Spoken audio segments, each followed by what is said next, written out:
BJP रे मिसिले प्रदीप पाणिग्राही आज विधिवत भाव बीजेपी रे सामिल होइछंती प्रदीप पाणिग्राही एहापरे से प्रतिक्रिया रखिछंती जे केंद्र रे थिबा मोदी सरकारक सफलतारे अनुप्राणित होई बीजेपी रे जोग दैछे।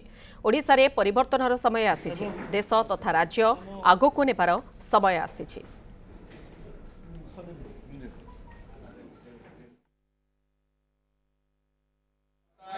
जय मो पे एक पवित्र दिन नरेंद्र मोदी नेतृत्व रे भारत वर्ष रे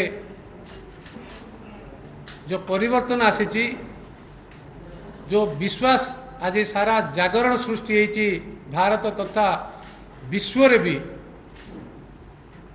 ताकू आधार करी एक श्रेष्ठ भारत एक श्रेष्ठ ओडिशा गठन पाई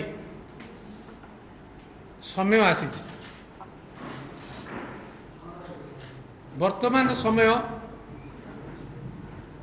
परिवर्तन समय वर्तमान समय सजागर समय वर्तमान समय एक सुदृढ़ ओडिशा एक सुदृढ़ भारत गठन करियार समय।